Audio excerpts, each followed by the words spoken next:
Hello everyone, and welcome back to The Pulse. I am your host Connor Sundet, and on behalf of myself and the team here at Spokane Talks, we are very happy to have you with us.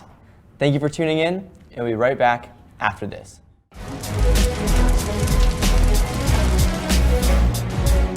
This is Looms Day in Spokane. We got about 40 firefighters and their friends and family handing out 40,000 cups of water as the day goes by. It's a very good opportunity to see the public and support them and help them out and cheer them on during Bloomsday. It's one of the best things about Spokane is that we have these major events and the whole community comes together not just to participate but to volunteer and show that they really care about our city and making our city look great. This type of an event really is emblematic of Spokane because so many people get involved.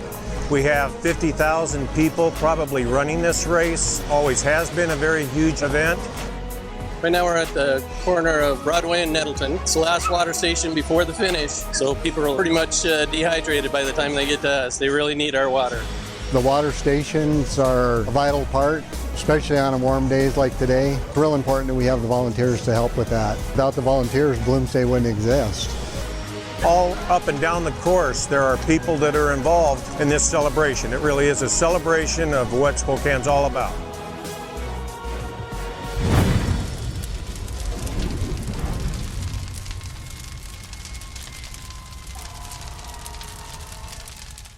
At Wendell, you are respected, you are valued, and we have an experience tailored to fit your lifestyle. I'm Nick.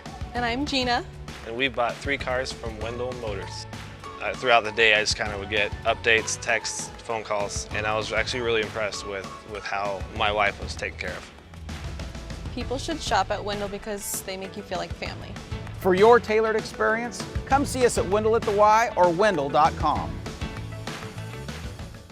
What happens when you pay your ABC membership? We're glad you asked. We educate the future workforce. We keep you safe. Negotiate the best insurance rates. Organize networking events. Implement 401k programs. To keep our members open shop. Offer discounts to make you profitable. Each path to success is different. But they all start and go through ABC. We are ABC, Associated Builders and Contractors of the Inland Pacific. Where all the best builders and contractors locally unite.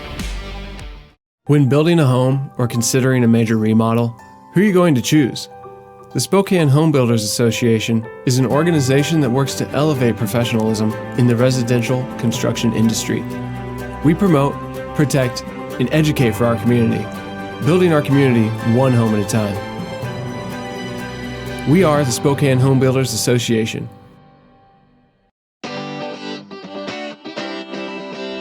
What's up, Spokane? I'm your host, Connor Sundet, here to keep you up to date on all things in our wonderful city. First, be sure to grab your last-minute tickets for the Machine Gun Kelly concert. This concert will start at 6:30 in the evening on October 12th at the Spokane Pavilion. They are not requiring anyone to wear masks so long as they provide proof of vaccination or a negative COVID test from at least the past 72 hours. To get tickets, simply go to axs.com and select Get Tickets.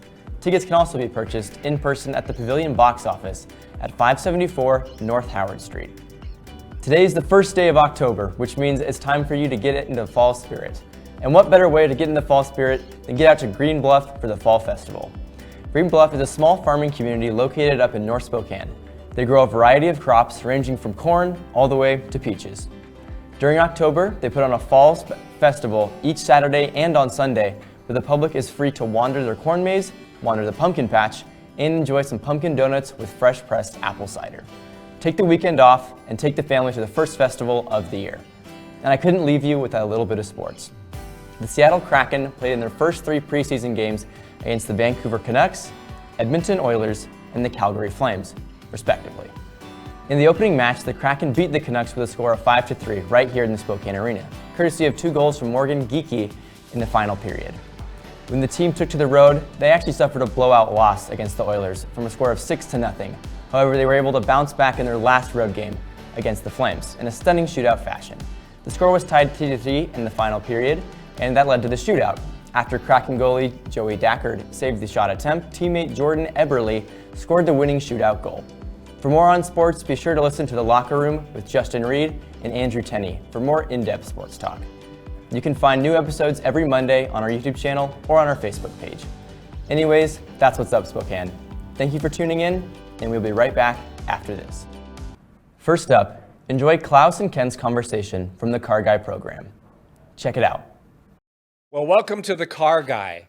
No, I'm not Klaus Kinder. He's here. And I'm the last person that you want to hear about cars from, okay? That's why the Car Guy is here.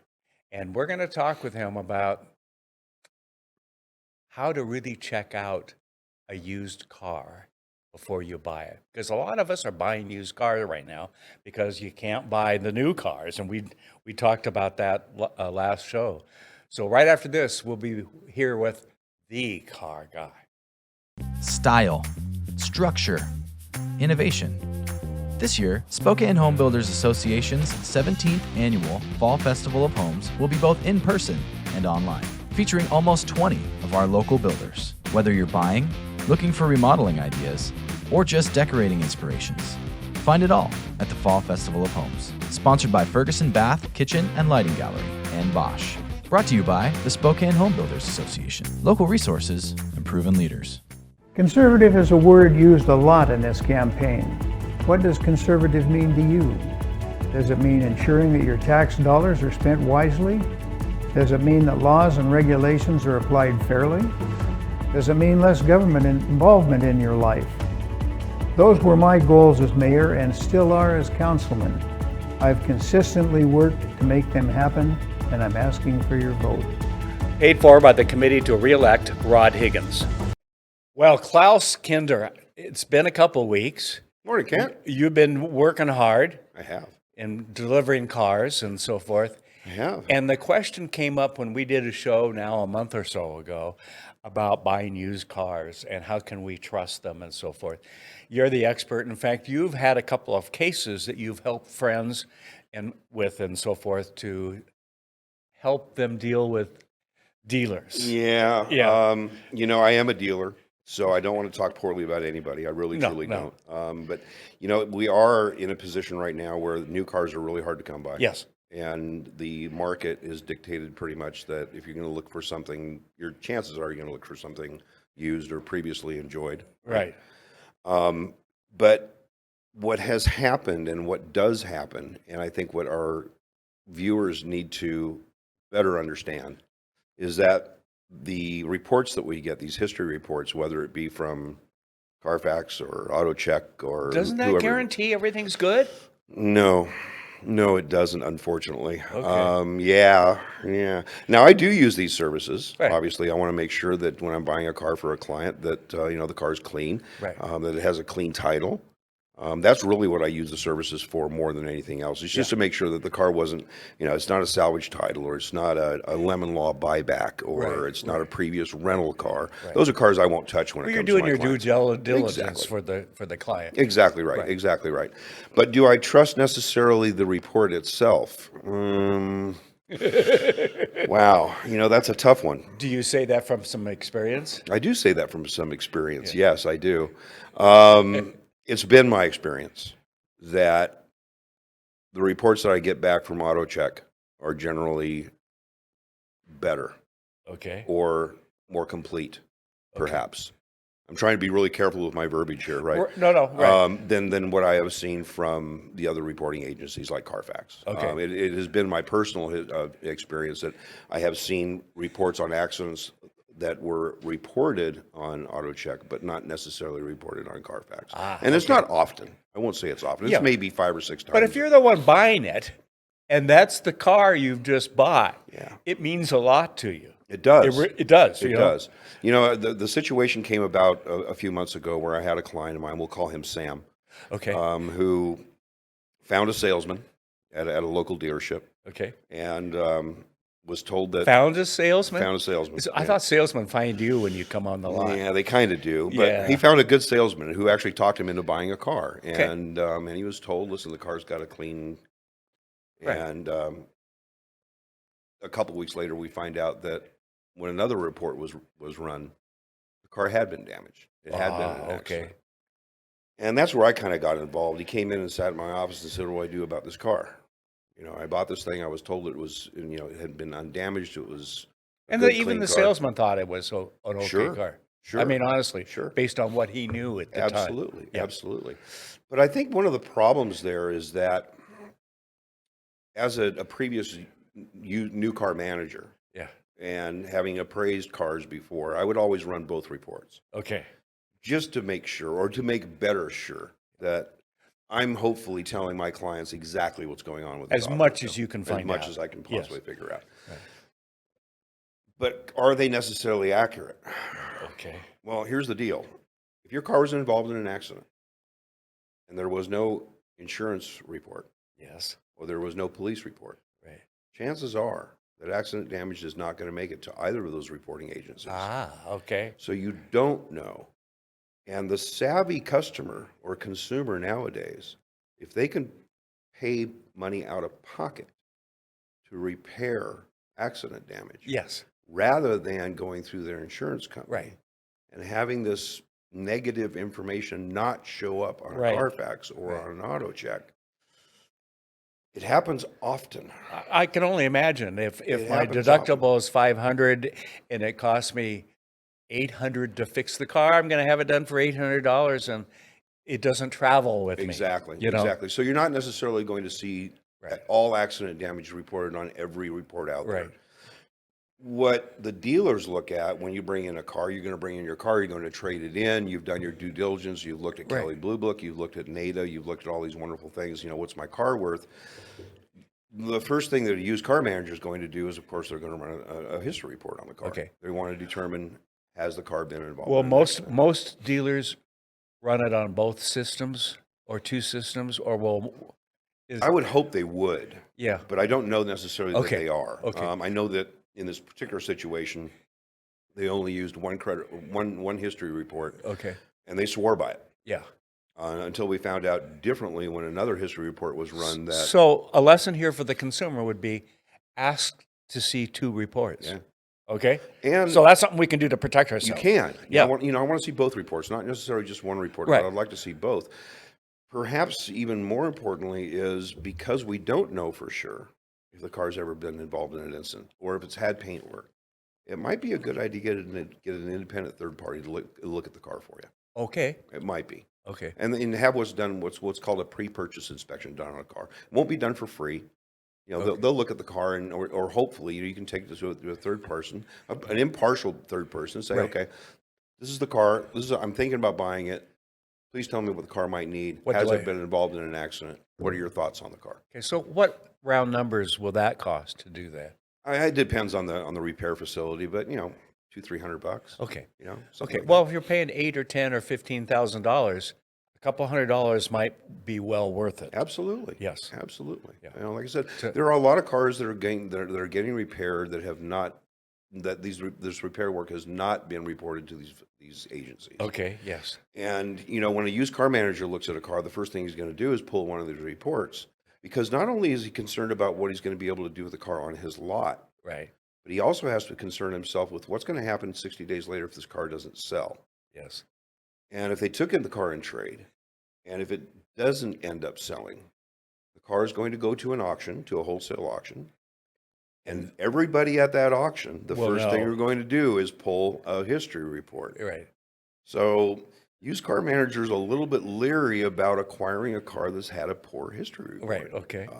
It may not necessarily bite them in the rear end while the car is there on the lot, but it could bite them a little bit later when they go to sell the car wholesale. Yeah. It's But I think it comes down to what you can do as a consumer and as a dealer, what's reasonable, that you can take the reasonable steps to save you, because a repair today is not inexpensive. But well, yeah, and the other things with these reports is you'll see a report that may say the car was involved in a accident, right, but you never know how severe that accident may have been because they fixed it. Well, it may have been a 300. It doesn't say. Yeah, It doesn't. okay. The reports don't specify Okay. what kind of repair work was done, or how much repair work was done, or what the cost of that repair work was. Okay, It could have been a $300 fender bender that's Yeah. reported as an accident. Yeah. It could have been a $10,000. Oh my goodness. Yes. That was reported as an accident. New front end, everything else. Yes. So you don't really know. In the case of this one car, we found out that the car had been involved in an accident. Okay. And there was mechanical damage. Oh, okay. So it wasn't just a fender bender. It wasn't just a shopping cart incident. There was physical damage to the car, enough that parts had to be replaced, mechanical parts. So that, and again, you're not necessarily going to see that when you see the report. You're going to see accident. Okay. But it doesn't specify, again, how much, how bad, how severe. Okay.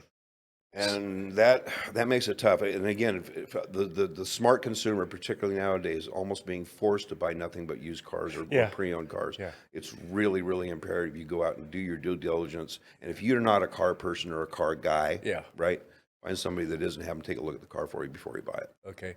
Okay. And there are people around like you that will Sure, go I'll do do that. it. Yeah, you bet. Absolutely. I've got a paint meter. When I go to auctions, I have a little meter that measures the thickness of paint and all that kind of good Really? stuff. Yeah, because I can't rely necessarily on all the history reports, right? I hadn't even thought about something like that, but that would tell you that it's been painted over that section. You can probably pretty much tell which part of the car. Exactly right. It says one thing here, but over here it's kind of factory. Exactly right. And as a consumer, I wouldn't necessarily suggest you go out and buy one of these things. They aren't cheap. Okay. Right? But again, you probably know somebody in the car business, maybe somebody like me, who would be happy to take a look at the car. Just make absolutely certain that you're buying a a real good car. That's important. Yeah, absolutely. Yeah. One thing kind of off the topic, I see Ford is going to 40% electric cars in the next 18 years or 8 years. Huh? You know me, I'm not an electric car No, guy. I know. That's why I brought it up. Yeah. You know, if you're at home and you're listening to the show and you happen to have a computer near you, Google lithium mine. Yeah. And look at how vast these mines are and how many hundreds of millions of gallons of diesel fuel it took to dig this mine so you can have a little bit lesser carbon footprint. And look who's digging in them. Young kids and so forth. Yeah, third world countries, and they got, I'm not a fan. I'm No, just not a fan. No. Did you see my report on driving the electric Mustang? I did not. You didn't? I did not. Well, I expect a review from you. I kind of know what it's going to be. Okay, but I'm it was. Sure, it's a very nice golf cart. You know, I got a kick out of the fellow that Colby, who took me on the ride and so forth, and he said, "Well, you can put it in reverse and step on the gas." And I'm looking at him like, this is not gas, but we still use the old terms, don't we? And he said, yeah, we do, Yeah. No, I think, the technology is getting there. I just don't know that it's as clean as everybody, I was surprised with the pickup. They're fast. Yeah. The cars are fast. And so forth. And of course, it was new enough. It was near a $60,000 car, so it would stay in the lane by itself and so forth, and get pretty decent mileage and all. Range. The range, okay. It gets decent range. Okay, right. Range. All right. Now picture this. You've been to Costco to fill up your car on a weekend, right? I haven't. No. You haven't? Okay. No. They have a gas station at Costco. Right. Their fuel's pretty cheap, right? So there's a lot of people that are lined up getting gas. Yeah. Right? And you figure if you're behind 3 or 4 cars, it'll probably take you 15, 20 minutes before you can fill up. Imagine if you had a line of 7 electric cars and it takes an hour and a half to charge them. Yeah.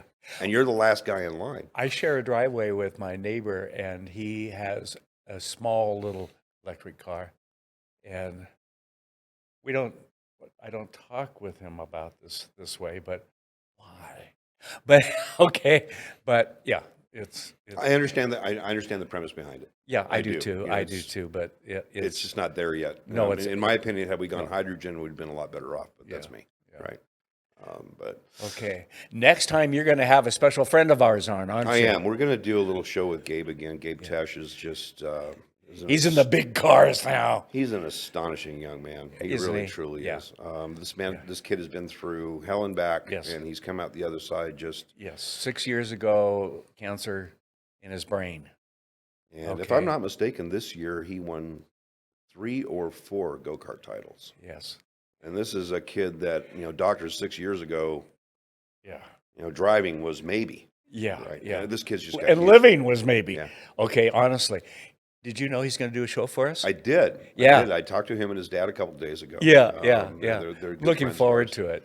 And I think people will catch on to it that here's an 18-year-old who looks maybe 16, but smartest young man, nicest young man, who's going to go out and talk with business leaders in the community and so forth and learn what they're up to, learn, as you know, so many business people give back to this community but never get recognized for it. In some cases, they don't want to be recognized for it because then everybody's at their door. But they have a passion, whether it be cancer or Alzheimer's or something because of family or their employees and so forth. And he's going to be talking to people about that. So Gabe's an amazing kid. He really truly is. He has this, as a previous and retired race car driver, I never had the talent that Gabe has. There's this sixth sense that really great race car drivers have, and he has it. He has this thing, right? It's astonishing to watch, and the thing that really impresses me more than anything else is not only is he fast, but he's so controlled, intuitive.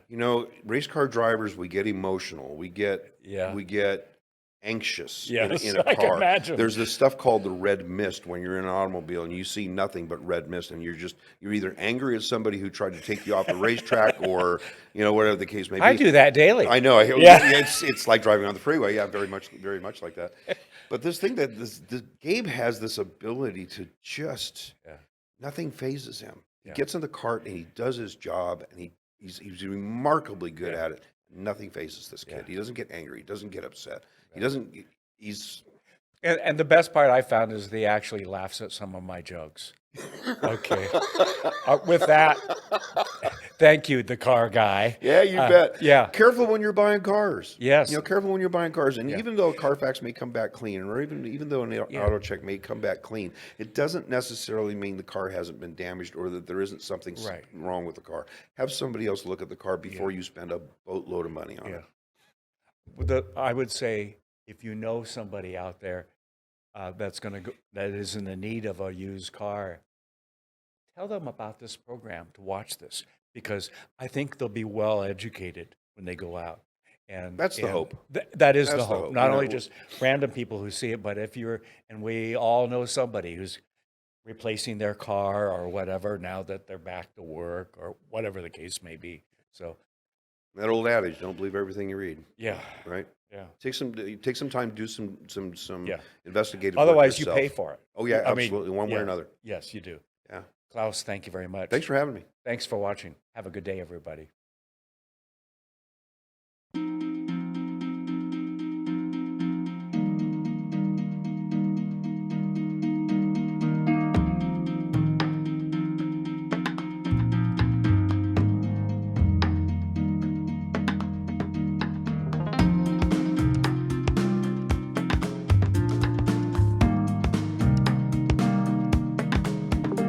Contact us today to learn how PowerView automation makes everyday living effortless.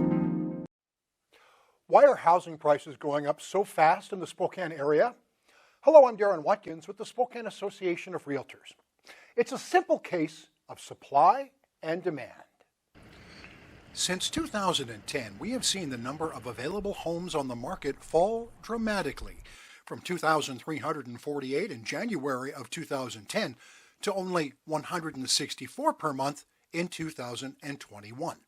That's a 94% reduction in our housing supply. The result?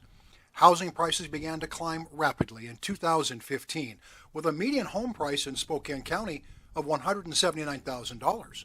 That same home today would cost you $380,000.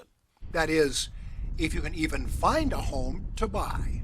For the last, I'd say at least 10 to 15 years, I think we've been underbuilding. We've seen this crisis coming, and nothing's being done to fix it. There are no homes to purchase. When there is a home that comes up that buyers like, you're up against 20 plus other buyers who are making an offer on the same house. Adding to the crisis, thousands of families are fleeing major West Coast cities such as Seattle, Portland, and Los Angeles. Among the top destinations, Spokane, Washington. When you talk about an out-of-town buyer, they've sold that home in a coastal market, let's say, a Seattle, Portland, San Francisco, LA, take your pick, for $1.5 million, and they come to Spokane and can replace that thing and be in a nicer home for $500,000. When there are 20 plus offers on a property, that they feel like they don't have a chance. So now they're having to look at homes far lower than they're even qualified for, because they have to compete with cash deals or something that goes so much further over the list price, and it's extremely defeating for clients. The answer is clear. We need more homes immediately, especially for entry-level workforce housing. Every day that we wait, those costs are just going to keep going up and up. Now, listen as Kent speaks with Phil Tyler about suicide prevention and Suicide Awareness Month. Learn about how you can help struggling friends and family here. Welcome to the Pulse of Spokane. Kent Adams here. And we're ending the month of September, and this month is designated as Suicide Prevention Month. And I invited a friend to come back and talk about suicide. That he experienced it with his son and has been, as we talked before we started, an advocate for suicide prevention and so forth. And you'll meet my dear friend right after this. Style, structure, innovation. This year, Spokane Home Builders Association's 17th annual Fall Festival of Homes will be both in person and online, featuring almost 20 of our local builders. Whether you're buying, looking for remodeling ideas, or just decorating inspirations, find it all at the Fall Festival of Homes. Sponsored by Ferguson Bath, Kitchen and Lighting Gallery, and Bosch. Brought to you by the Spokane Home Builders Association. Local resources and proven leaders. Phil Tyler, welcome. Yes, good afternoon. I have mixed emotions when I invite you on to talk about this, because I know it's got to be painful. It's painful for me to ask questions about your son 3.5 years ago that committed suicide. Yes, sir. And we've talked several times since then, but you're my go-to guy because you're doing so much in the community, helping people. And even just before we started this program, you mentioned that you knew of 4 people that you've worked with just what, in the last 30, 60 days? Yes, sir. Something like that? Yeah, about 45 days. About 45 days. Yeah. Are we seeing more and more suicide with all that's going on? I mean, the fact is it's been a negative time the last 2 years. You can throw a lot of things into the ball game of why we're where we are right now and all the negativity, from elections to COVID to riots to you name it. And yes, we're sir. bombarded by in the news. Yes, sir. It can be really negative out there. And let me take a guess that it's really tough on young people right now. Yeah, we are seeing that. Statistically, the numbers would tell you that it's a bit flat this year compared to last, but that number doesn't have the true impact on those families that have still lost. Yes. Right? And what we've seen in emergency room visits is, young women in particular are having a lot of emergency room visits for suicidal ideation, suicidal Really? thoughts. Yeah. Really? Yeah. Is there a reason for that? I think, as you alluded to, Kent, everything combined, the disconnection with being out of school, being away from your friends and family, your socialization. And it's been hardest on women. Yeah, really, because of the impact on having to stay home primarily with jobs and those kind of things. And, we expect them to be strong, right? Yeah. To be a strong woman. And statistically, they attempt suicide more than men, but men are 78% of the victims, and probably because of lethality means that is. Yeah. What have you, it's been 3.5 years. Yes, sir. A tough 3.5 years. Indeed. As you mentioned to me just before we went on, it was like yesterday, wasn't it? Is everything, do you see everything from that day? Oh, yeah. Yeah.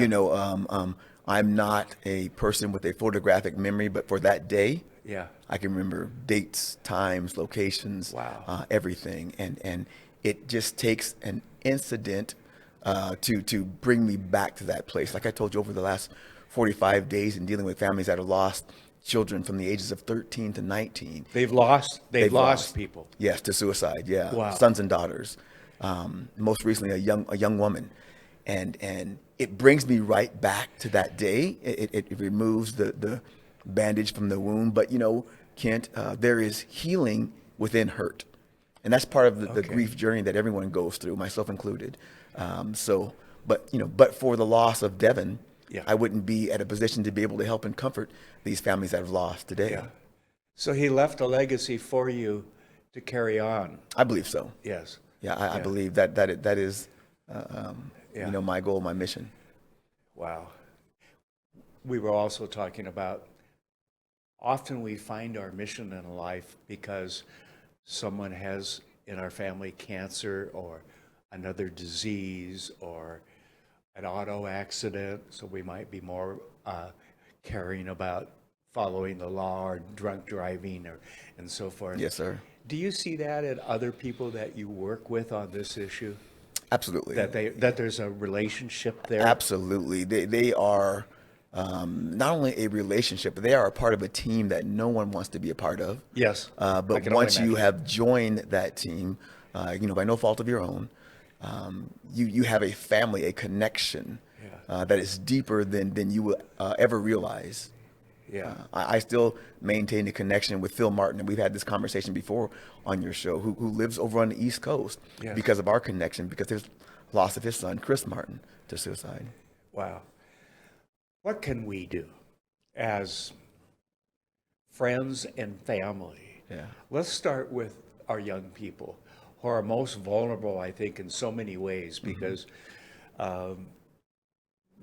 they're not adults, and of course, we adults could handle everything. But you know what I mean. Yeah. But let's face it, the teenage years are very tough on the most equipped teenager Absolutely. in life. Okay, and with all that's gone on in the last year or two, school, no school, remote school. Do I wear a mask or not? How do I recognize my friends? How do I see my friends anymore? All those in a teenager, their friends are everything. Mm-hmm. Okay. How do we help those young people? Our grandkids, in my case, your kids. What can we do? Yeah, that is a wonderful question, and I think I want a wonderful answer. Yeah, well, I'm going to give you an answer, and we'll let our audience determine how wonderful it is. But really, Kent, is we have to trust our gut. You know when your grandson is just a little different, a little off. Yeah. And we need to not allow them to sit in that emotion alone. We have to be vulnerable enough as parents, caregivers, grandmothers, grandfathers, to have that conversation. And oftentimes we are scared to have it because we ourselves haven't been transparent and vulnerable as adults. Yeah. And so we can hide it. Yeah, we can hide it. And we often do that. And Yes, we do. what hiding is suppressing the emotion and then teaching our young men and women to have these same negative coping skills. Yeah. Suppress their emotions. But we they can't. don't have the skills that we have. And we can't. So we have to have these open conversations, and we have to give time when they're willing to come and talk about it. Yeah. We can't minimize it. We can't give advice. We have to simply listen and to feel what is hurting them, what is causing them trouble and angst, and then ask what we can do to help them get through it. Yeah. And that gives an empowering voice. It gives them voice in their things, and it lets them know that we really are concerned and care about them. Yeah. Do we let them know that we've had tough times too? Absolutely. It's not to usurp their feelings, right? We don't say, oh, I know you're going through a tough time, Kent, but I've gone through this and walked up hill, both ways, going to school in the snow with no shoes. Right. We don't do that. What we say is, everyone goes through these tough times. I have gone through these tough times. It's okay to go through these tough times. It's okay to be angry, sad, mad, ashamed. Those are all natural emotions. Let's talk about how you feel and why you feel that way. Find friends and family you can talk to about Absolutely. We have to model that. One of the things when you ask the question is we have to collectively, and you do this wonderfully in bringing folks on to talk about these issues, Kent, is to be a collective voice for advocating for these things that are often stigmatized Yes. and are taboo, Yes. that we don't talk about. Yes. And if we, everyone's watching whatever we do, Yeah. particularly our youth, and they're going to behave the way they see us behaving. Yeah. If we normalize having a conversation about, maybe some mental health issues, maybe some struggles, maybe some depression, then they will normalize it and act that out too. They'll go to talk to someone about it. Right. Yeah. It's tough. Very tough. These days. Yeah. To reach some of our young people. We've just got to force ourselves to do that. I don't mean force in a negative way. I mean in a positive way. Absolutely. To be there, because let's face it, we get busy with jobs and our education and all the other things going on in life. And sometimes we forget those that are right there. Absolutely. In my case, my own grandkids. Yeah. One just started at Gonzaga. Go Zags. Okay. And I try to check in with him every couple of days. Beautiful. Right? Beautiful. And the one thing I keep hearing is basically, I have homework like I've never had before. Yeah. Okay. And so. And that could be a stressor for young men and absolutely, women. Absolutely. As one who doesn't like homework and didn't in high school and college. Okay. I can relate to that. But we got to get it done. You know, and to be there and go, yes, but you really want to be into the law school in 4 years or 3 years and these kinds of things. What can we do to help you? Bingo. And that is the question. What can we or I do to help you? Whomever you're asking that to. And then leave that sentence with that question mark. Okay. And just pause. Yeah. And let them answer. I see things, in the past. I've been a Big Brother, the Big Brothers program years ago, and all of that. And I keep seeing in my mind that all of us, especially adults, especially males, because I think sometimes we just get lost in our jobs and everything else that comes along. And as the one that walks along with your hand on the shoulder of your kids and your grandkids, and maybe the neighbor's kid, who needs someone to look up to, that we need to be doing more of that, don't we? Yeah, we really need to bring the neighbor back into neighborhoods. Yes. And that's really where it starts, right? We can do wonderful preventative things like we're talking about today. We can do, wonderful, postvention after someone suffers a loss. We don't really do a good job of that. But what we need to be doing is getting back at the core of what it is to be neighbor and community. Yeah. And oftentimes we forget that we can be in a sea full of people and still be lonely. Yes. You can be at Gonzaga with 7,500 other students, and still be all lonely, by yourself, and still have that feeling as if no one cares about you individually. But that simple, those texts, those check-ins that you're doing, make the world of difference to someone. That lets them know that someone does care about me. When you walk around campus, do you see kids you worry about? I worry about all the students on campus, so quite honestly, Kent. But yet there are some, but we have wonderful resources. You can see the struggles. And this is all new. It's a new year. Our second year students who didn't really get a full first year experience because of the pandemic. So you've got two classes of new kids. Yeah, absolutely. In a sense. Absolutely. And we don't want to treat one disparately from the other, right? When you're a first year student at major colleges, you get the hoopla, the pomp and circumstance. Yeah. Our sophomores of today didn't get that last year because of the pandemic. They were at home. They were on Zoom. They were disconnected. Yeah. And now we have to find a way to connect back with them so they don't feel, again, like I said, alone in a sea full of other college students. Yes. Yeah. I got a kick out of my daughter, who's the mother of my grandson who's at GU. And she was talking about the wonderful presentation that was made by one of the officers at Gonzaga. Now, I don't know, and I don't want this to sound bad, but I said, was he black? Sure. And yes. I said, that's my friend Phil. and she just went on and on. Every time I've had a question, he answers it. She really felt as a mother of the oldest boy, going to a new school, yes, here in town, but still new, living on campus and all the things that go with that.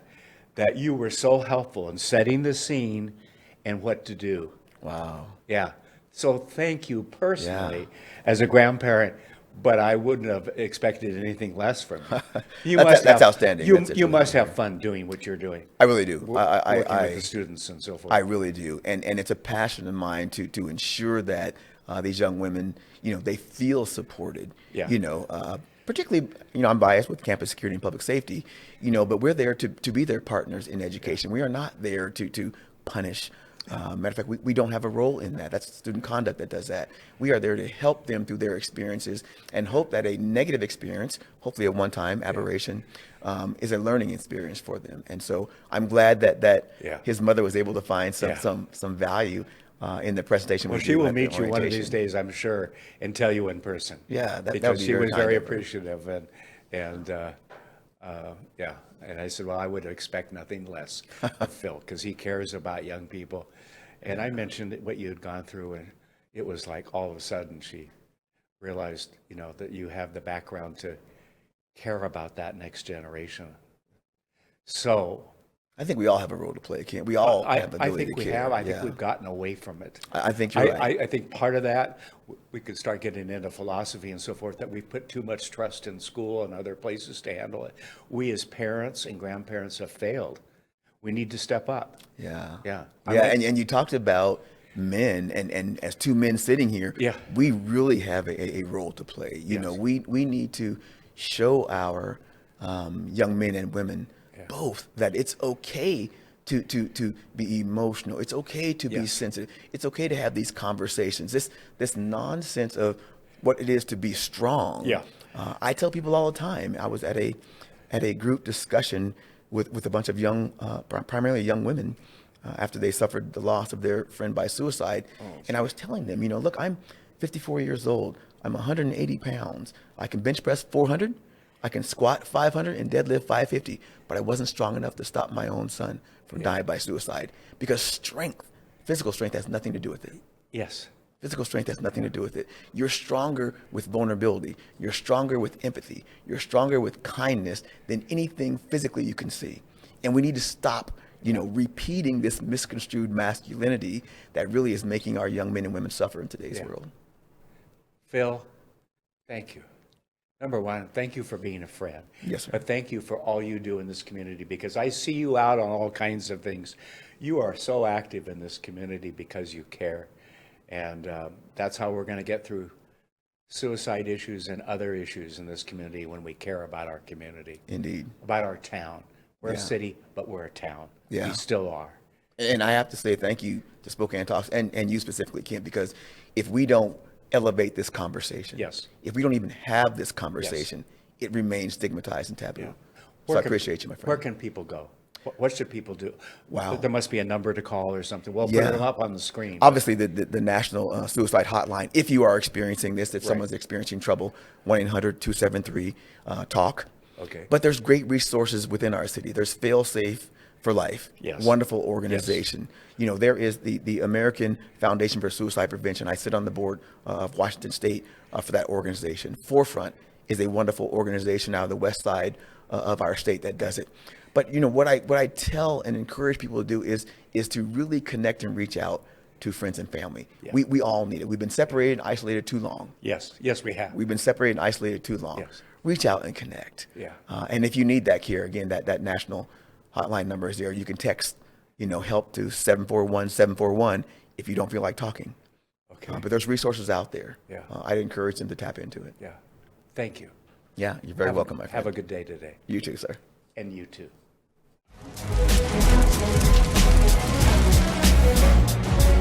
Well, this is Looms Day in Spokane. We got about 40 firefighters and their friends and family handing out 40,000 cups of water as the day goes by.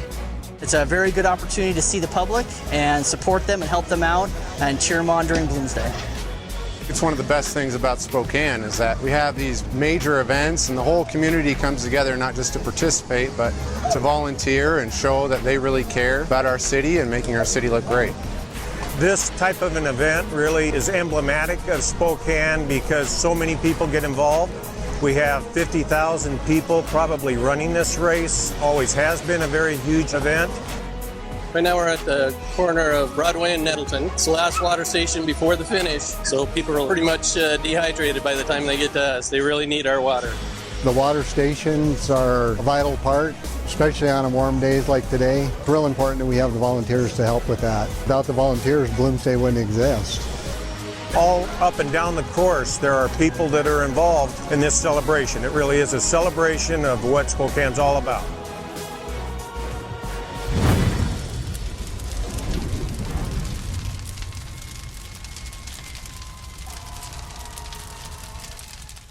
At Wendell, you are respected, you are valued, and we have an experience tailored to fit your lifestyle. I'm Nick. And I'm Gina. And we bought 3 cars from Wendell Motors. Throughout the day, I just kind of would get updates, texts, phone calls, and I was actually really impressed with how my wife was taken care of. People should shop at Wendell because they make you feel like family. For your tailored experience, come see us at Wendell at the Y or Wendell.com.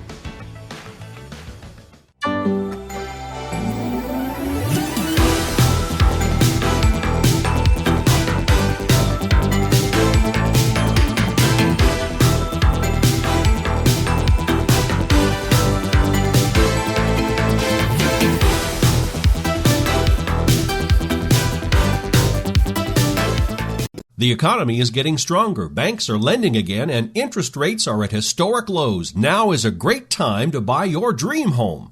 The caring and knowledgeable professionals at Homes for You have been helping people just like you for over 20 years. They take the time to listen to what you want and will help you find just the right home in Washington or Idaho. Real estate is what we do at Homes for You, 928-5782, or visit online at homes4uspokane.com. Hi, at River Ridge Hardware on the corner of Garland and Driscoll, 2803 West Garland, with a wheelbarrow full of deals. I have antifreeze for all your summer toys. Keep them running for next year, $3.99. I got rakes for all those leaves that are coming down, $7.97. And from plastic to the metal rakes, same price, $7.97. I have 2 different shovels to pick from, both $7.97. Come on down, get those shovels now while they last. Also, bird feed for the winter to keep those birds nice and fat for the spring, $14.97 for a 40-pound bag of bird seed. We also are selling good bird feeders that keep the squirrels out and to choose from, and not to mention the wheelbarrow's on sale too for $79.97. Come on down. Now, all of our greenery that we have out here now is still 30% off. Get it while it lasts. Not to mention the yard art is 20% off. Good time to start shopping for Christmas for your mom. Get that yard art, put it in your closet, bring it out during Christmas. She'll love you for it. Come on by at River Ridge Hardware, corner of Garland and Driscoll, 509-328-0915, or shop us online at riverridgehardware.com.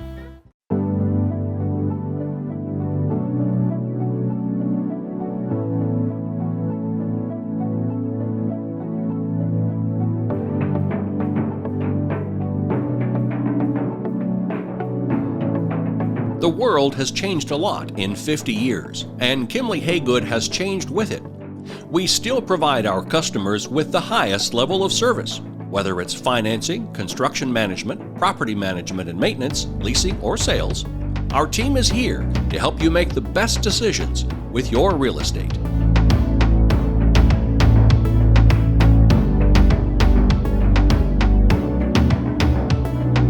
Weather in the inland Northwest can wear you down. And if your gutters are in poor condition or you do not have gutters, you could suffer damage that could cost a fortune to fix. Rainman Seamless Rain Gutters has almost 30 years of professional experience in serving the inland Northwest region and strives to ensure customer service that is second to none, from the time you call to the end of the project. Up next, join us for a clip from the locker room. Enjoy some sports conversation now.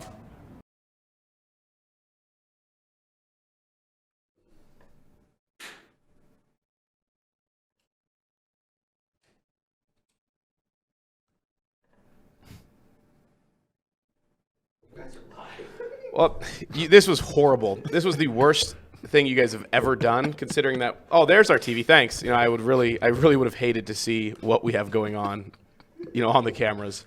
Come on, you didn't love that showmanship that we I couldn't see it. I'm so Could you sorry, see dude. what it looked like? No. Oh, why? There was no visual. Oh, it was off. Oh, okay. Black. God. Just a shame. Black Just screen. an absolute shame. Maybe we'll see it later, if we're lucky. Well, here we are, locker room. I'm your host, Justin Reed, alongside Andrew Tenney. This is the locker room presented by Spokane Talks. We are in downtown Spokane, the beautiful Holly Mason building. Nice classical brick over here.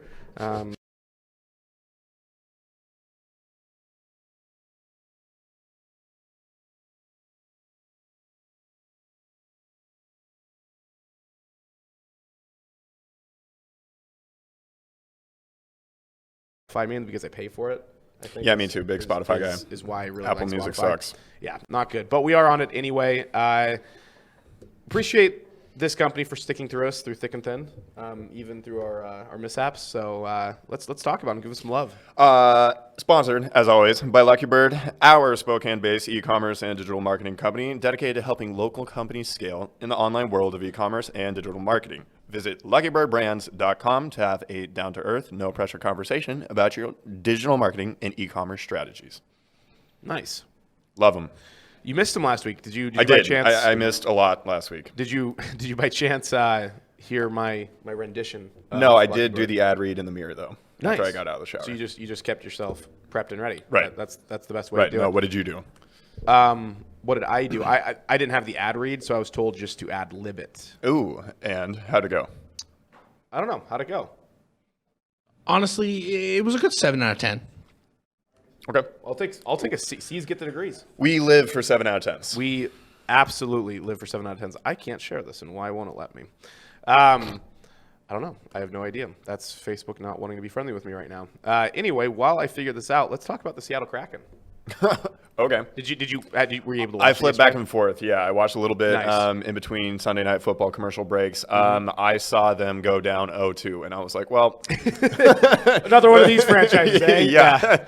Yeah, so that was the extent of it. And I was like, I don't know if I'm going to be all the way in on hockey this year. Like I said, that I might try. But after watching, those 2 goals go in, I was like, this might be a 2022 thing. But I'll give it another shot, another whirl. Had to train my eyes to follow the puck.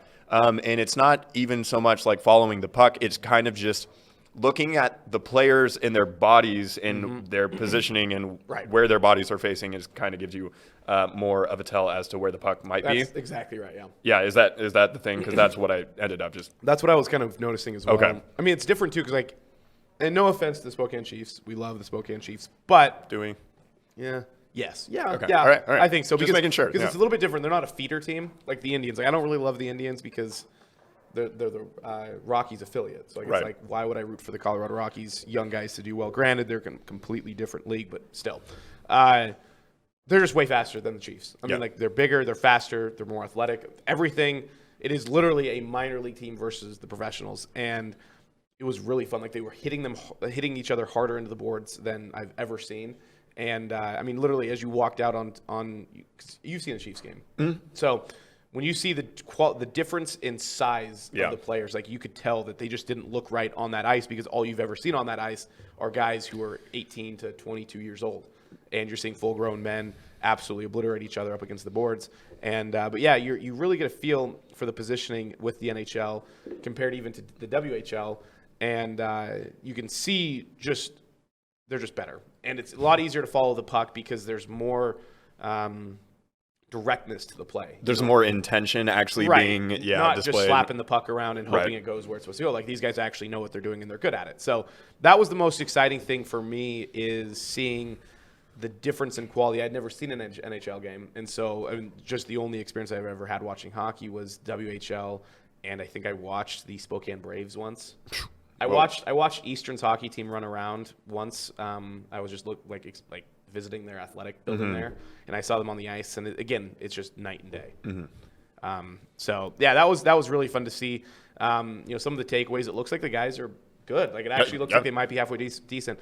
Granted, the Canucks were the bottom of the Western. I was going to say they're one of the worst teams in the NHL. Really bad. Yeah. What's interesting though is the Canucks head coach is a former Chief. Oh, is he really? Yeah. Oh. So he got a nice standing ovation beforehand. They had a pretty cool presentation pregame. Made it of an obvious point, like this is the first time they were playing together. Let's have fun. Did you get that? Did you see that on the Google Doc? My tweet by chance? Did you just add it in? Yeah, probably 20 minutes ago. I probably should. That sounds about right. I can find it real quick. Yeah, go ahead and where grab you put it. it in the Google? Oh, it's like up it. when you're talking about the Kraken stuff. Yeah, I'll grab it. Give me 2 seconds. Right there. So yeah, it was just a really cool experience. Spokane Arena is a perfect venue for a hockey game of that magnitude. They're really well versed, obviously, in doing the Chiefs for all these years. But it was fun. It was definitely a good time, and I'd recommend people to go see them at Climate Pledge Arena this year. You won't be, I don't think, disappointed. They're big too. Like the Kraken were just bigger than the Canucks were, just because they're built that way. They're built to be big, fast, strong. I just am disappointed it was a preseason game, so nobody fought.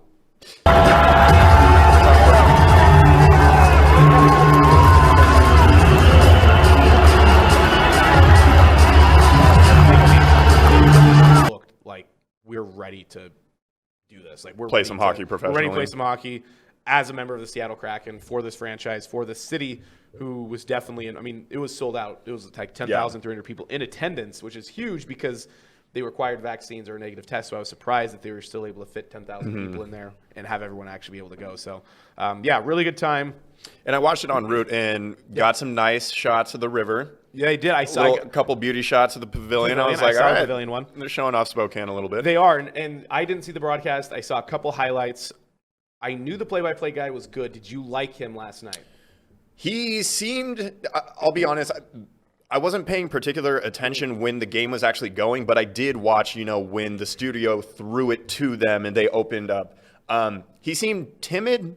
Obviously, he knew what he was talking about, but it just seemed like he wasn't super comfortable. Right. And, was kind of getting his, feet right under him for the first time. So I thought he was fine. Mm-hmm. He's really good. So it's not surprising, though. I mean, again, he's not even in his home arena still. So he's still in he was in Spokane. So that's maybe some of it, but they're going to be really good. The radio guys are also highly touted as well. So that'll be exciting to listen to the broadcast. I think they play on Tuesday in Edmonton.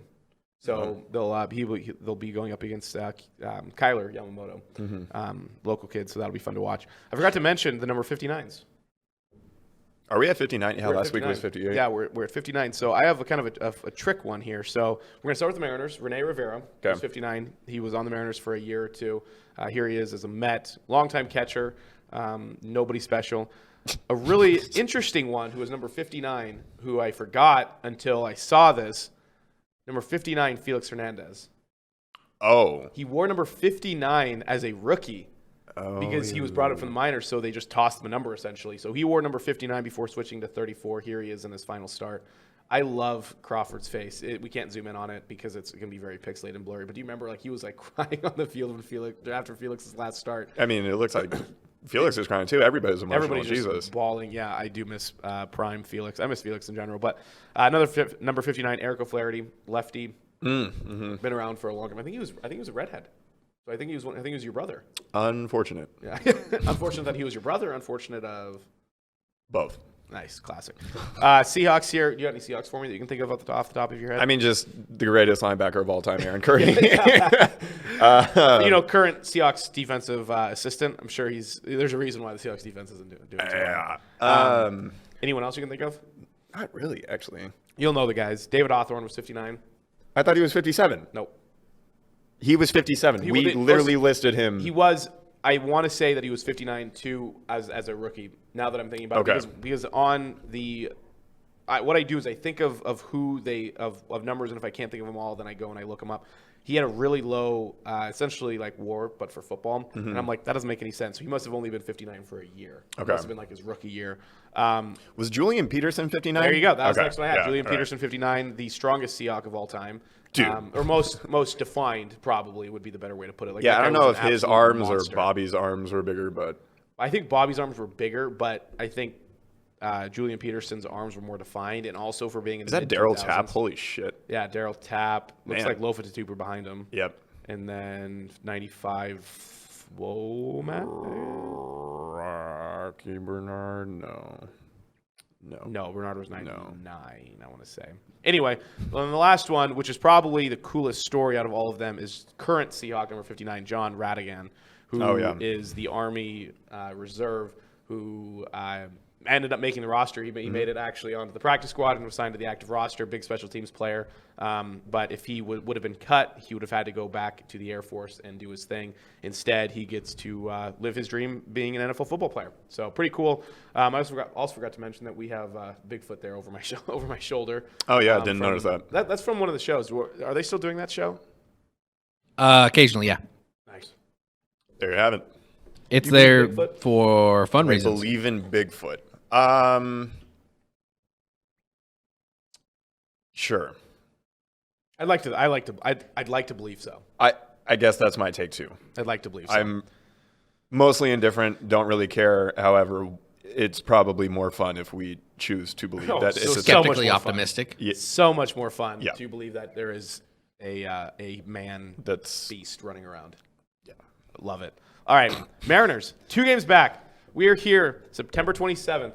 And the Mariners have a potential to make the playoffs. Could you imagine if they didn't get walloped by 13 runs the other day? Hey. I know. I've been watching the Mariners all week. I watched their games against exciting. Oakland. I watched their games against the Angels, and I was like, this is actually enjoyable. It is enjoyable. Like it's fun. I could be golfing right now, and I'm like but I'd rather semi-glued to the television. Right. I am most likely positively going to Seattle this weekend. Nice. Because I haven't seen a game this year. I'm hoping the series with the A's goes well.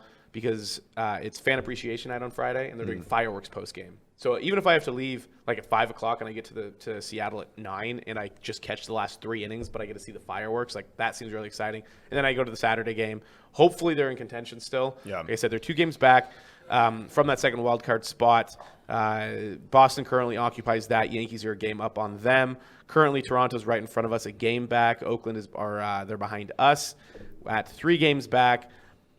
Like I said, big time series against the A's coming up here, and then the Angels finish off the regular season here this weekend.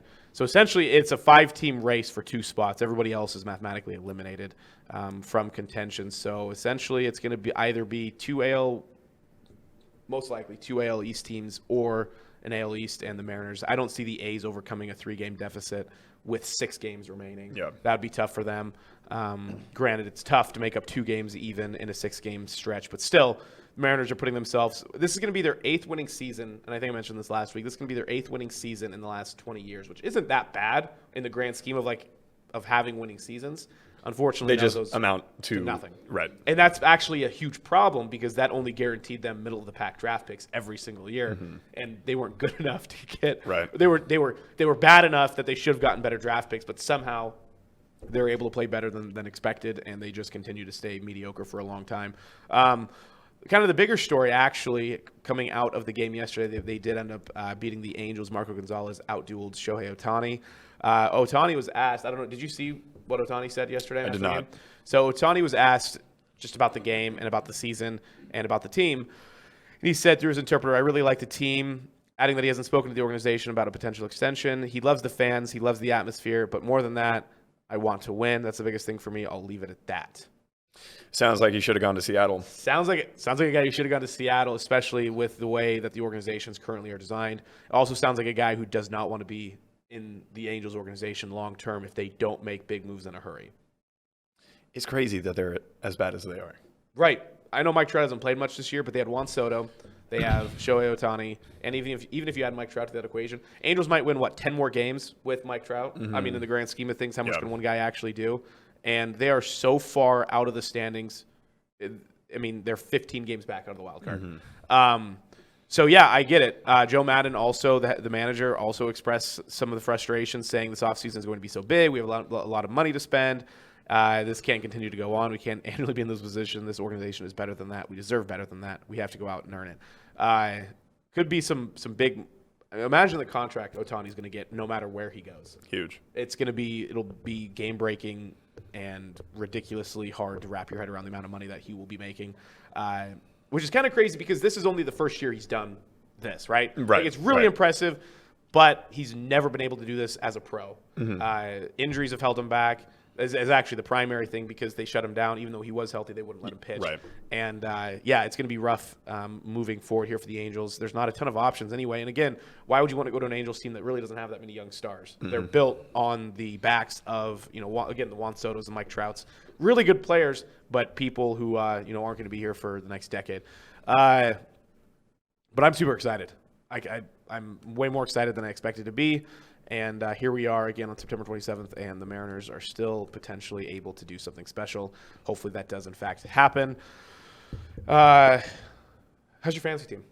Good. Really good. Are you going to be 2-1? Or I'm going to be 2-1, and I absolutely clapped my opponent this week.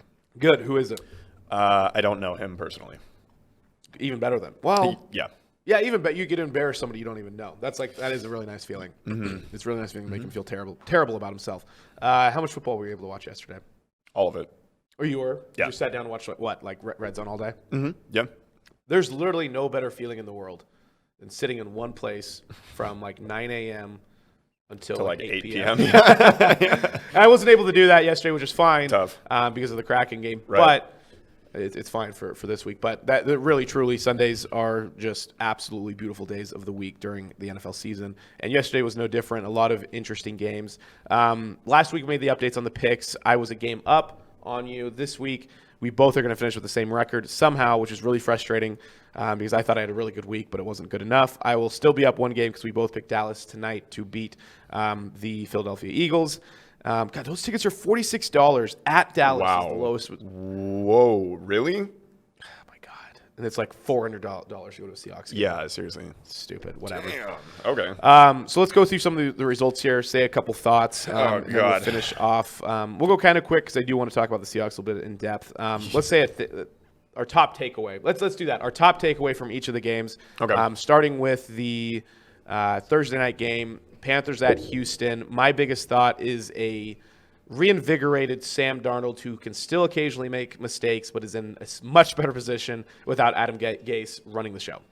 I agree with that takeaway. My general takeaway wasn't really about either of the teams. It was just that this is a prime example of when Thursday night football is at its worst. Key injuries to players on both sides of the ball for Carolina. Yep. Just a really ugly game. Davis Mills back there just getting sacked. The line just getting run through like, somebody who just had like Skyline chili and Right. So I don't know. And we get the Bengals and the Jags this week. So Thursday night football sucks. Yeah, it sucks. It's unfortunate that the NFL requires every single team the option to play on Thursdays. I understand because of the fact that Thursdays are a disadvantage in the long term, but still unfortunate. Next game, Washington at Buffalo. The Bills won 43-21. My biggest takeaway is that Buffalo is dominating games without requiring a ton from Josh Allen. I know he threw for 5 touchdowns, but it hasn't felt like he's been needed to run the show as much as he did last year. If that makes sense. Yeah. Like he's not having to sling the ball like last Well, week. they got their run game going last week for sure. That's what I mean is right. I feel like they have a little more than just Josh Allen, which is preventing, my biggest thing is I have Stephon Diggs and he's done nothing this year because of the Bills are winning with their defense and a run game, and Josh Allen is just their defense is back after their defense was not the focal point of the team last season, which was kind of what we were used to seeing from them under Sean McDermott. Yep. Yeah, I would agree. And Washington's defense is not all that it's been cracked up to be, and they're probably not a legitimate contender in the NFC East like we thought that they would be. Right. So. Yep. Bears got kind of taken advantage of by Cleveland, 26-6. Again, Cleveland is finding ways to win. Their defense is looking really good. They had 6 sacks. Poor Justin Fields had a horrible first game. Their offensive line was obliterated by. Okay, that's right. We're not just doing generalities here. My biggest takeaway is that the Bears' average yards per play was the second worst of the last century. Wow. They averaged like 2 yards a play. Wow. And Justin Fields had 1 yard passing. Yes, he did. With One net yard passing. Yeah. Yep. My biggest takeaway is that Matt Nagy should be fired, and he should have been fired in the offseason, and he is doing everything in his power to put Justin in the – Did you see after the game, he's like, yeah, Justin hurt his hand, so we'll see about that going forward. And then they asked Justin, and he's like, the fuck is he talking about? Yeah, like, I'm fine. I have no brace or anything. He's just, oh my gosh. It seems like such a concerted and intentional effort to sabotage. I don't. And he won't. He just won't. For sure. I can't imagine being a Bears fan. I mean, being a Seattle fan obviously is not great right now, but I'm glad that I'm not a Bears fan because that is an experience that I wish upon nobody. Right. Mostly just because they have Jermaine Ifedi on the roster. No other reasons besides that. No other reason besides that. Baltimore got away with a 1917 Baltimore. win. I think both of our takeaways should just be Justin Tucker is the greatest kicker of all time. It is, but Detroit got boned in a fashion in which Detroit is the only team on the face of the planet that could get boned in this fashion. The fact that delay of game call didn't get called. And it was like two whole seconds after to where zero. Literally, it was bad. The center's head was down, went 0. He looked up, looked down, hiked. Snapped the ball. And nobody decided to call anything. That is super unfortunate. Those videos of the fans in the stands, though, as the ball is coming and then hits it, and then that was incredible content. Definitely priceless. I don't have much to say about Tennessee and Indianapolis. Literally nothing. Probably the most boring, just inconsequential game where takeaways really don't matter. It seems Tennessee is getting its feet back after that Seattle game. It looks like that was a springboard for them, though. Correct. Yeah, I don't think they're going to be that team that they were when they played Arizona in week 1. Chargers beat the Chiefs, knocking the Chiefs to 1-2. My biggest takeaway is, let's go with Justin Herbert proving that he can beat the best team in the NFL. And that allows that allows Chargers fans to realize that they have potential to be kind of a game-breaking team this year. They do. Yeah, I'm a Chargers fan. I was telling you that pre-show. Justin Herbert's my favorite quarterback in the NFL. I love the team. I love the way they've rebranded themselves since they moved to SoFi. I love their colors and their uniforms. I like Brandon Staley, even though he kind of had a questionable decision going first and goal, going for the touchdown and leaving enough time for Patrick Mahomes to potentially do something. Didn't end up being the case. Didn't bite him in the butt. But yeah, the Chargers are for real, and the Chiefs are 1-2, so that makes me feel a little bit better about Seattle. Yeah, that's very funny. And Patrick Mahomes threw a really stupid pass. Again, and gave the ball back for the to him. second week in a row. Yeah. He's done that 2 weeks in a row where I don't know if he's it's probably because he's trying too hard. He's just been a little sloppy. He just has. But Right. New Orleans beat New England 28-13. My biggest takeaway is that Tom Brady was more important to the Patriots than Bill Belichick. And Bill Belichick is a slightly overrated coach. Okay, so power rankings of Bill Belichick and Tom Brady, 1 and 2. Brady's 1 for sure. Okay. Easy. Yeah. Because, I mean, the problem is New England just has not looked at all like New England over the last 2 years, and it's all because they don't have Brady. It truly is because they're like, oh, the defense will be able to do this, defense will be able to do that. They got destroyed this week. Not destroyed, but I mean, over the season, they just haven't looked that good. Their defense has been playing pretty well, though, and I mean, one of the scores did come from a defensive touchdown from New Orleans, so that kind of inflates the score a little bit. Biggest takeaway, they spent a lot of money and it's paying no sort of dividends on the offensive side of the football, and Mac Jones, game manager at best so far. At this point, right. Yep, I agree with that. And then Atlanta beat the Giants 17-14. Also another ridiculously stupid game. I just really didn't think Atlanta would be so anemic on offense. I really just horrible. didn't think they'd have a problem moving the ball. You didn't think that Julio Jones would be that big of a deal, but it seems that he may, in fact, was to lose that. I guess, man. Yeah. I don't know what their problem is. And the Giants. Well, the problem is they have Mike Davis as their starting running back, and Mike Davis is and Cordero Paris to come in relief of Mike Davis, who also finished the game. Actually, both teams led them in receiving. That's weird. Cordero Patterson led both of those teams in receiving. That came out of nowhere. Cincinnati beat Pittsburgh 24-10. My biggest takeaway is Big Ben is washed. Steelers may struggle to go 500. Get off the field. Retire. Hang it up. It's bad. He is absolutely and I feel kind of bad. That franchise. I don't. Well, that's the thing is I'm surprised that I feel a little bad about it. Like that's how bad he looked this weekend. Because I hate Ben Roethlisberger. I was going to say I hate everything about him. I hate everything about them, but I was watching him move and I'm like, oh my God, like this guy looks like he's an old man. Like I feel bad that he's taking such big every hits. time he gets hit too, it's like, oh my goodness, you are getting hit so much harder than any other quarterback. Like it was like yesterday, it was like Matt Ryan Justin Fields, Ben Roethlisberger, most sackable quarterbacks in the NFL right now. No, he's totally holding the team back. Like, I can't sit here and say that with any confidence that Mason Rudolph will give them any sort of spark or be able to move the ball at all. But, God, you got to do something else. You got to do something. And their offensive line sucks. Dude, Najee Harris had 12 receptions. Right. 12 receptions. Didn't have a ton of yardage, but basically he's just getting the ball done to him with nowhere to go. Huge fantasy guy. Yeah, Guy. Great for PPR. But, dude, it's sad there in Pittsburgh right now. And their defense is still really good. But, hey, give it up to Joey Burrow and the boys and Jamar Chase, kind of making every reporter and writer in the NFL eat their words about, him, all of the miscues during practice and stuff. So we actually have a question here from let's see, it's from our Restream chat. So it's from Sean Widmer, who I don't know many Sean Widmers. The only one I know is Slim from the 99.9 Morning Show. I'm gonna guess it's him. Anyway, thanks for watching. Appreciate it, Slim. He said, was Drew Brees then less important to the Saints in regards, I'm guessing, to the Patriots question? Yeah. I don't really think there's. I think so. I mean, I think that shows that Sean Payton is a better, maybe not a better defensive coach. I don't know. The Saints defense has looked really good. Yeah, it has. He has coached up Jameis Winston to be a competent. He had a bad week last week, but he's had of the first 3 weeks, he has looked good in 2 of the weeks.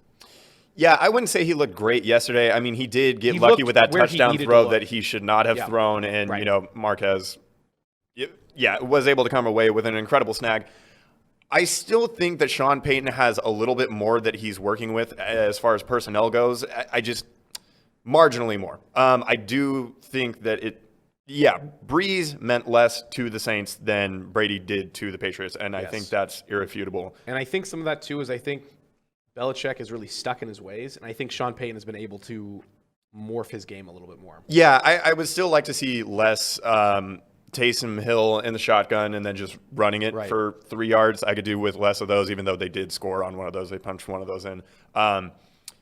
But, yeah, I would say Sean's looking a little better down in NOLA right now than Bill and what's going on in New England. New England just looks like they just don't look like they have talent. And that's like a very simple thing to say. But, like, when you watch them on the field, they don't look special at all. They don't look like they have anybody that's flying around, no athleticism, nobody that's making – game-altering plays. Nobody's making special things happen. I don't know. They just look, devoid of any sort of spectacularness. Right.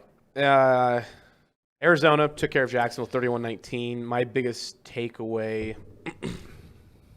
Don't kick a 8-yard field goal. Right. Unless you're Justin Tucker him. I think, God, I don't know. I was talking about this game to my buddy. I really like what Kyler Murray's doing, but we've seen this game before. Urban Meyer is going to have an issue all season long acclimating to the NFL. I don't know if he's going to make it through the season. Like, if there were betting odds, and I think that there are, I don't know what they are. I would be willing to put some amount of money on him bouncing, whether it's, on his own or whether I don't think they're going to fire him. I don't think you can. I don't think you can fire him. If he leaves, it's going to be under his own power. But, boy, that is a brutal situation they got. They just don't look good at all. No, they don't look good. Trevor Lawrence hasn't.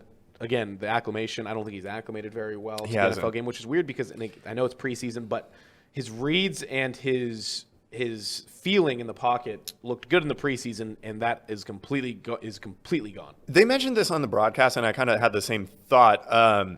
He hasn't scrambled. He hasn't used his legs at all to get him out of situations that he could at least salvage. Instead of taking a sack, maybe like a 3-yard gain on 2nd and 10 or something. I thought I would see a little bit more ability to scramble and maybe create than I've seen so far. So I don't know. Yeah, he's not looked great, but none of the rookie quarterbacks have looked good. Let's be honest. Really looked that. Yeah, it's been poo-poo. And that leads into the next game. God, I'm just dying up here, I guess.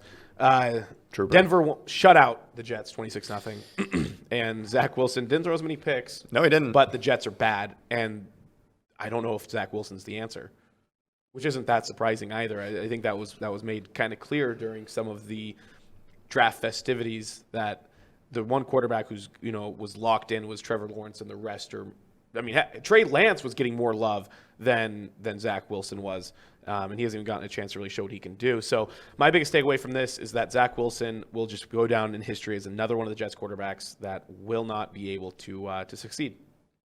Probably.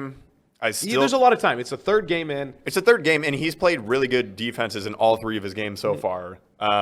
So I didn't think somebody on the NFL Network was saying that this was the week that he was going to get it turned around, and I'm like, this is not the right place. I mean, because they were in Mile High, right, in September, and with the Broncos have a really good defense. Yeah. So why do we think that was going to be the case? I don't know. I was not surprised by the outcome. Right.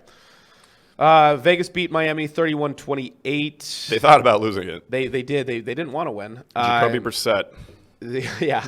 I think my takeaway from this is that the Raiders can be a dangerous team if Derek Carr keeps us up. Derek Carr has looked good under Gruden outside of the very first year when Gruden was kind of talking like, I might not love this pairing. Derek Carr has looked a lot better. He threw for almost 400 yards. Granted, it was overtime, but still, he has looked better. He has a lot of weapons at his disposal. And Brian Edwards has really been something for them. Has really been special, which is interesting considering that Ruggs was supposed to be that guy. And he had a good game. He's had 2 games in a row. But Darren Waller really hasn't done as much as he did last year, and they're still winning. Darren Waller's still a threat, but he's not a record-breaking. Well, it's because I'm pretty sure it's because of the way that he's being covered. Oh, for sure. That's opening up chances for Ruggs and Edwards. So that's my takeaway is that with Derek Carr playing the way he is right now, they could make a run at that AFC West title, especially with the fact that the Chiefs are 1-2. Yeah, and the Broncos are 3-0, and then we talked about the Chargers and looking like a formidable team, especially going into Arrowhead. Yeah.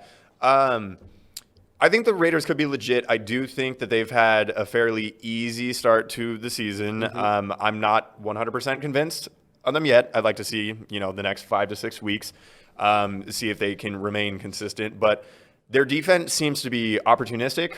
They seem to bend and sometimes break, but they also make plays occasionally that make up, for it, unlike, a defense that we're unfortunately familiar with. Which we'll get to, for sure. But my biggest takeaway, it's fun that the Raiders are 3-0. I agree. The league is in a good... better. Yep. Well, neither of us said it. NFL's better with the Raiders being good. We didn't, but we understood. Yes. We definitely understood that. Probably one of the more surprising results was the Rams beating the Bucs 34-24. Brady's threw. I didn't realize this. Brady threw for 432 yards. Yeah.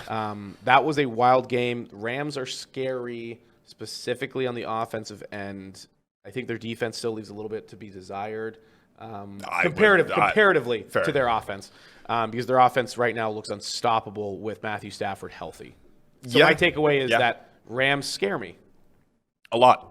Perfect. Glad we got that one. I'm kind of happy for Matt Stafford, even though I hate the Rams. I hate that he's on the Rams, but I too am happy for Stafford. But I also, I don't hate Sean McVay. I hated Jeff Fisher. When he was the coach of the Rams, I was like... I hated Jeff Fisher because he ran so many trick special teams plays that pissed me off. I hate Sean McVay. Well, he took advantage of how just, lazy and undisciplined we were. Let's be honest. That's what he did. But Cooper Kupp's on the team, and I'm happy for Stafford, and Sean McVay's kind of... I don't know, nice to look at, I guess. Comparatively, Sean McVay, he's a cute kid, big short guy. I guess so. Yeah, they're gonna win the Super Bowl probably, right? You want to say that? No. Can we say that? No. 3 weeks into the season, they're gonna win the Super Bowl. Nope. This is my thought. I'm gonna send this to Sam. We're gonna play this in a second, but this is my thought to Sean McVay's. About Sean McVay, essentially, comparatively to the Seahawks and Pete Carroll at this moment in time. So, Sam, it's there in the bottom of the doc when we get a moment.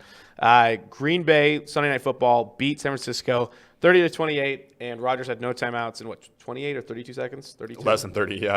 Right around 30 seconds left to be able to get in the field goal range and win. Seen it before. Yeah, that's a great takeaway As right Dallas there. fans in 2016, yeah. Yeah, that's it. Aaron Rodgers... He was still pumped. clutch. He was elated. You could tell, dude. He was so stressed out while Mason was lining that thing up. You could tell, man.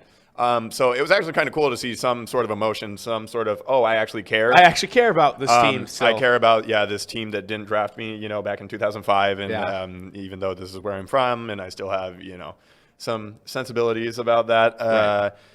The Packers are going to be fine. The Packers are going to be fine, and the Niners are still good. Still good, not great. Not great, but it's because of the quarterback situation. That's the only thing Jimmy that's holding G him back. just.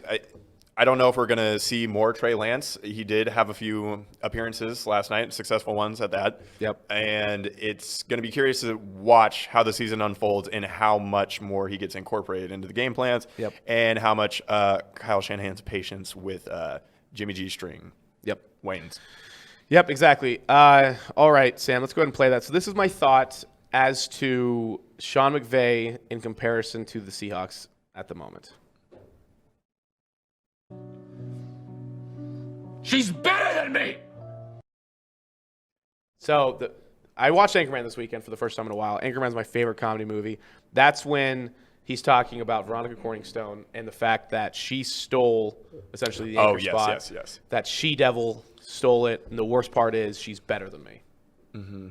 And that's kind of my thought right now. Yeah. And that's been my thought about Sean McVay for a while, that his mindset and attitude toward the league and the play styles that are expected are just better than what the Seahawks have to offer right now. And it's so funny because there were 2 years where it's like, oh, maybe the league caught up to him. Maybe he just hit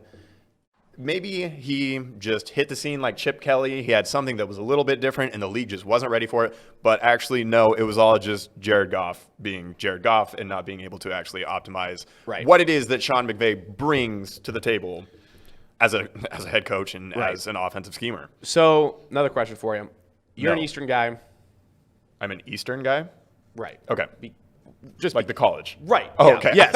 I was like, yeah, okay. We're going back. I wasn't sure if you were coining me as like an Easterner. No. You're an Eastern Washington Eagle. Got it. Slim is also an Eastern Washington Eagle. I always see him on Twitter talking about Cooper Kupp specifically. And this is a good question because there's some really impressive athletes that come from the Spokane area. Where does Cooper Kupp fall in the rankings from athletes to come from the Spokane area, or from the area in general? Because, I mean, he's not a Spokane kid. He went Eastern, but he's still from the area. He's from the state, I suppose. Right. But where does he fall? Okay, then let's do that. Where does he fall in rankings from kids to come from local colleges, from Eastern, GU, even WSU? Let's bring WSU into that, and even Whitworth. Cooper Kupp is arguably one of the better ones, I think. I was going to say he's probably already toward the top of whatever the power rankings would be, and the only thing that has made any part of his career questionable is just injuries. That's the only thing that he's dealt with over the past couple of years. Purely off of stats. I think he's going to. He's top 5. I think he's automatic. I think he's going to get the receiving title this year. Like, honestly, at this rate, he for sure will. He's top 5 automatically. Let's think about this for a second. He's top 5 for sure. GU basketball. The only one you can put ahead of him, just again purely based off of statistical performance in a professional league, is John Stockton, right? No, I mean, really. Hey, Kevin Pangos is on an NBA team. He is on an NBA team, and a lot of these guys have done big things overseas. But if we're looking at American professional Stockton, sports, would we say Stuckey is up there in the top 5? Heck, maybe for the longevity that he had. Right, but it was never like spectacular. It was never spectacular, but he was a solid depth piece there for a while. Steve Entman. Is that how you say his last name? Did I just butcher that? Olenek. Okay, Olenek has had a good career. That's good, not great career. Respectable. Did you look that up? No. There's no way. There's no way that you would just said Olenek. It's like watching Minecraft Nicely porn. done. Olenek. Right, that's true. Olenek's definitely up there. There's obviously a ton. Let's just go recent because there's a lot. Suggs has the potential, even though Suggs is Minnesota. Right. Suggs has potential. I mean, so if we're talking about people that are not only from colleges in the area, but are actually like were raised and grew up in Spokane and or Central Washington. Ryan Sandberg going to NC was big. There's a lot of big runners who came from the state. A lot of really impressive runners. I would say though, Cooper Kupp is top 5. He's got to, dude. I think he might be top 3 at worst. I'd say top 5 because I know there are guys who either that we're just blanking on right now. Yeah, but guys like Ryan Sandberg is again a guy who should be put above that. Jason Bay came from GU. Robert Zacharias had a decent NBA career. He was Again, okay. not spectacular, but he won a title. So did Morrison, though. So did Morrison. So did So Rodney did a Turioff. lot of guys. Yeah, a lot of guys ended up winning. Yeah, Turioff. Yeah. So What's up? that's a good question. Cooper Cup has the potential to. I don't think I think John Stockton will forever hold it because he's a Hall of Famer.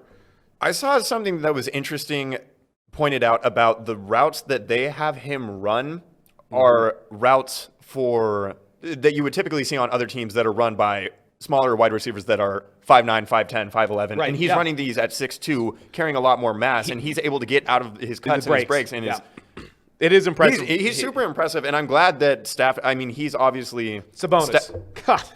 Right, yeah. That's a great one. Yeah. Okay. So we're doing great. This is the issue when you start bringing up lists and then you think and you're like, oh yeah, we have them all, and then someone says, oh, what about Domantas Sabonis? You're like, oh yeah, that guy's had a pretty solid career. An all-star. Probably he is the best Zag in the NBA right now. Yeah, 100%. So yes, that one's on us. That is on us. Nice. Josh Perkins.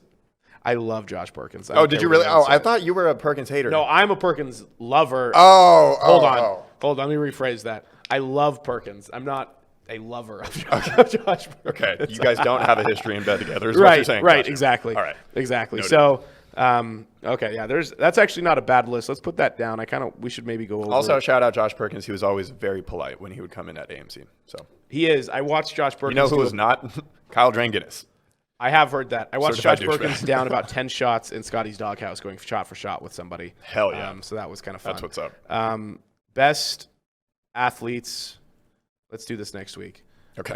From local colleges. Let's do it that way so we don't have Ryan Sandberg wouldn't be on that list, essentially, is what I'm saying.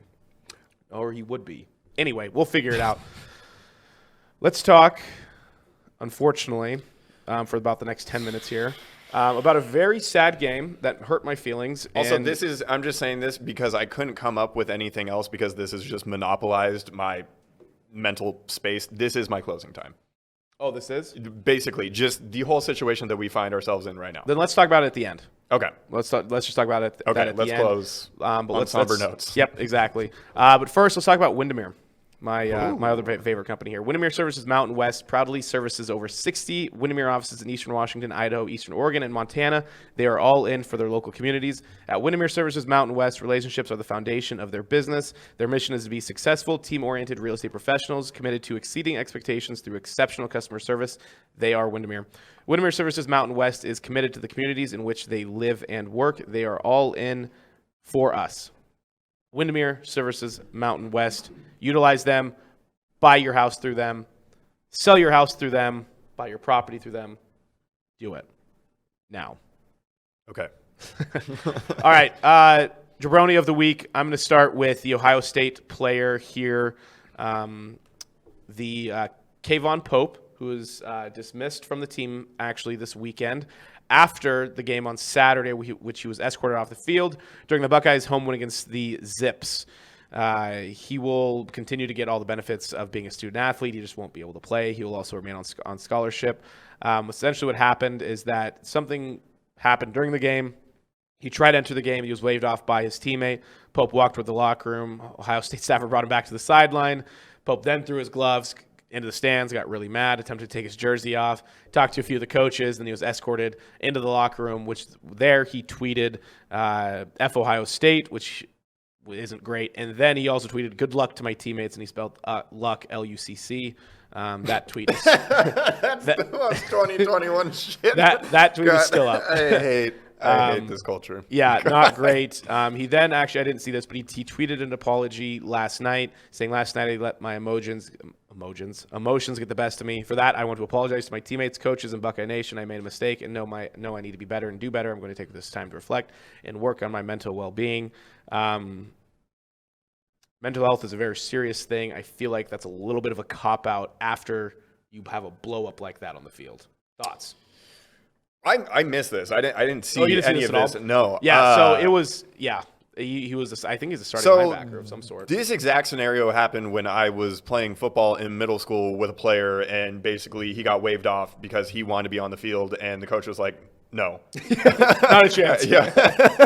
in your wildest dreams. And then basically he just took his pads off, walked back to the bus. We were in Pullman, and so I don't know if you're familiar with like the way their high school field is laid out, but you gotta walk up a hill. Like right. Anyway. Yep. I have no sympathy for this guy. You suck. There's no place for this in any sort of organized sports, even at the lowest levels. AAU levels and things like that. People like this just suck, and I understand that emotions are unequivocally a part of sports, and they are sports. But you're just an asshole, honestly. That's just my takeaway. Like to push it to the point of which he did the things that he did. Like there are so many moments in which you could stop, check yourself, and be like, you can display emotions, you can be erratic. There's a lot you can do without crossing the line. Correct. And he crossed it, looked at it, went back over it. and then crossed it again. And then smeared his ass all over it and was just like, yeah, cross that line. Yeah, Okay, I hope, I hope nothing. Not great. He is definitely the jabroni. All right, go ahead. It's like they're just like so visibly Caucasian. I'll have 2 new jerseys to wear moving forward. Oh, okay. I have a Kraken jersey that's in the mail. Very nice. I went with Schwartz. Jaden Schwartz, the right wing. I like his story. This is kind of a sad thing, but his sister died from cancer like 6 years ago or so, and his dad died from a random heart attack last year. And like he was just, I read his story on The Athletic, and I thought it was nice. He's an assistant captain. Nice sympathy character. Yeah. It's good to have those on the team. But he's a vicious player. He's a little undersized, but I was watching him last. It was cool. Like I was watching. I was like, that's my guy. Like that's gonna be my guy moving forward. And then my buddy Judd and his this is going on Facebook. My buddy Judd ended up getting me a U.S. men's national team jersey. Okay. Because remember when the U.S. men's national team played in Colorado, I missed it. I think they felt kind of bad. Oh. So they bought me it, but it's super nice of them for my birthday. They went to the Nike employee store and they saw it. Also, I feel like you would have, knowing you would have given us some heads up that your birthday was coming up. I was blindsided by that. I was like, is this actually what's that factually correct on Facebook? It was like Justin Reed's birthday today. And I was like, that was not on my radar at all. I told you guys that on Monday. Okay, I wasn't here on Monday. You did? I said it on my show too. Oh, dude. Wow. Happy birthday. Really late. Not my problem. I did my best. Yes, my birthday was last Thursday. How'd it go? Good. Went to Quest Friday night. Oh, yeah, that's right. That's where we ran into Maddie and Anton. Shout out, Anton. Yes. And then Saturday, we went up to Josh Geiger's property and had a movie night. If you check my Instagram story, you'll see it was a projector. It was really cool. We watched Anchorman like I told you. Yeah. Then yesterday... we went to Shogun Thursday. That's what I did on my birthday. Oh, nice. Classic birthday Got some nice hibachi in. Yeah, it is. It's a tradition, 20 years running now. Very nice. Very, very nice. All right. I think that should do it after now 12:30. Yeah, this podcast has peaked. That was quite the last-minute tangent. I like it. Yeah. Thanks for pointing out that you guys didn't realize it was my birthday, even though you specifically knew, and so did Vinny, but it's fine. So here we are. But we will see you next week on Monday, same time, same place, and we will talk more sports, or at least pretend to talk about sports that we know. Have a great week, and thanks for stopping here to talk about sports with me, and not failing. See ya. Suicide in there.